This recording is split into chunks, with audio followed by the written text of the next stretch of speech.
안녕하세요. 오늘은 산재 사건 하나 소개를 하려고 합니다. 폐암 사건이고요.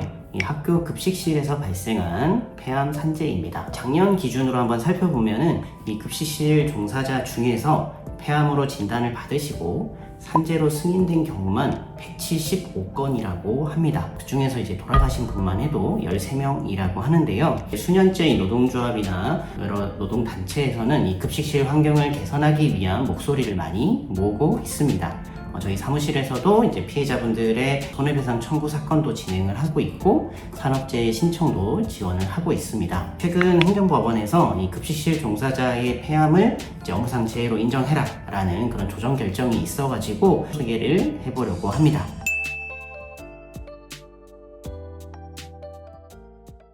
과거 이제 수원에 있는 한 중학교에서 재직하던 노동자가 폐암에 걸리셨고 확인을 해보니 이게 업무상 재해가 맞다라는 그런 결정이 있었습니다. 당시에 이제 급식실에 대한 정밀 조사나 환경 조사나 이런 것들을 했는데 조리 중에 발생하는 여러 가지 이제 흉이라고 하는 물질이 폐에 오랫동안 누적되었을 때 폐암을 유발할 수 있다, 가능성이 높다, 이런 부분들이 인정이 됐었던 사건이었는데요. 이 사건 이후에 전국적으로 모든 급식실 종사자분들에 대한 건강검진이 실시가 됐었고, 오늘 말씀드린 이 사건도 그 건강검진을 하셨더니 폐에서 결절이 확인이 되고 더 확인을 해보니 폐암이더라, 이렇게 확인된 상황이었습니다. 안타깝게 재해자분은 전이가 된 상황까지 되어가지고 조금 늦게 발견이 된 거죠. 그래서 치료나 이런 것들이 많이 힘드셨던 경우였고, 제가 최초 신청 그리고 심사 청구까지 진행을 했었는데 공단에서는 승인이 되지 않았어요. 그 이유는 이 폐암의 잠복기를 고려할 때 10년은 재직을 해야 되는데 이분 같은 경우는 7년이 조금 안 되게 근무를 했기 때문에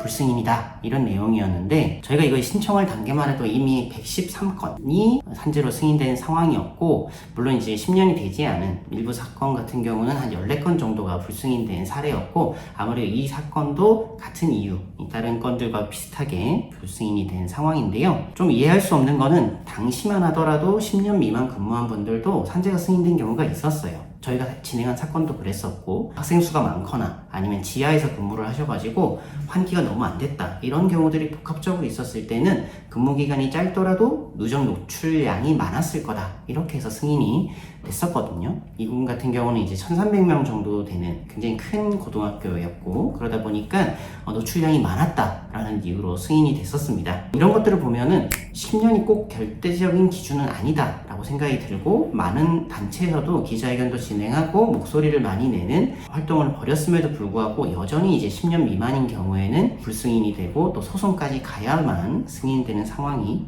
좀 반복되는 상황이 있었습니다. 이번에 이제 법원에서 결정한 걸 보면은 급식실에서 근무하던 중 이 폐암이 업무와의 관련성이 굉장히 높다라는 게 재판 과정에서 어느 정도 확인이 됐었고, 그래서 이 사건처럼 재판 중에도 재판장님이 보시다가 이건 좀 아무래도 업무상 재해가 될 가능성이 크다라고 한다면은 조정을 권고할 때가 있습니다. 공단에서 승인하는 게 어떻겠냐라고 해서 공단이 수용하면은 판결까지 가지 않고 그냥 산재로 승인을 해주는 거죠. 이 사건도 마찬가지입니다. 조정을 권고했고, 그래서 요양 불승인 처분을 취소해라, 그러니까 산재 불승인 취소, 한마디로 산재 승인인 거죠. 이렇게 할 것을 권고를 했고, 공단도 받아들였고 저희도 받아들였고, 이름에 따라서 조정이 이제 확정이 됐고, 얼마 전에 공단으로부터 통보가 왔습니다. 업무상 재해로 인정한다 라는 내용이었습니다. 안타깝게 이제 재해자분은 오래 돌아가셔가지고 이 결과를 보지는 못했어요. 빨리 결과가 있었으면은 결과를 보시고 참 좋아하셨을 것 같은데, 이 소식을 직접 전해드리지 못해서 정말 저도 안타까운 마음이 많이 들고, 한 번 더 이 돌아가신 고인의 명복을 빌면서 말씀 더 전해드리겠습니다. 공단은 이 10년이라는 잣대를 두고 승인과 불승인을 많이 결정을 했습니다. 10년 이상이면 웬만하면 다 승인을 했었던 것인데, 반대의 경우가 계속 문제가 됐던 거죠. 암의 잠복기를 10년으로 절대적으로 볼 것이냐,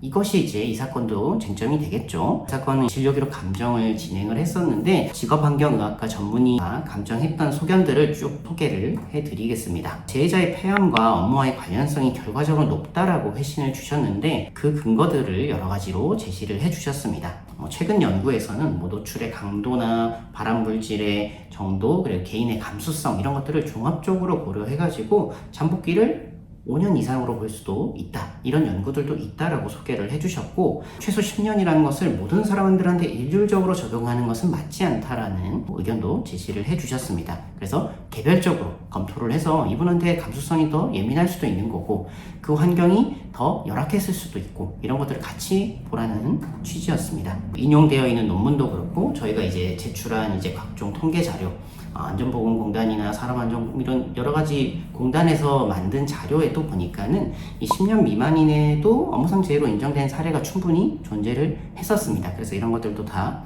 제출을 했었고, 이 10년을 잣대로 승인 불승인하는 이 공단이 좀 잘못됐다라는 취지로 의견을 주셨다라고 저는 이해를 했습니다. 이 사건 같은 경우도 6년 9개월이라는 노출이지만은 이게 충분한 잠복기로 볼 수 있다라는 게 최종 의견이었습니다. 그래서 고강도 밀폐 환경에서 복합 발암물질에 노출된 비흡연 여성 조리 종사자의 경우에는 6년 9개월의 노출 기간도 폐암 발생에 기여하기에 충분한 잠복기로 평가될 수 있다라는 의견이었고요. 환기 문제도 굉장히 많이 문제가 됐습니다. 어쨌든 환기라는 것은 이제 오염된 공기를 밖으로 내보내고 깨끗한 공기를 이렇게 급기를 해야 되는데, 대부분의 시설을 보면은 이렇게 천장형 이제 캐노피나 이런 것들이 있지만은 깨끗한 공기를 공급할 수 있는 그런 급기 시설이 굉장히 좀 부족했습니다.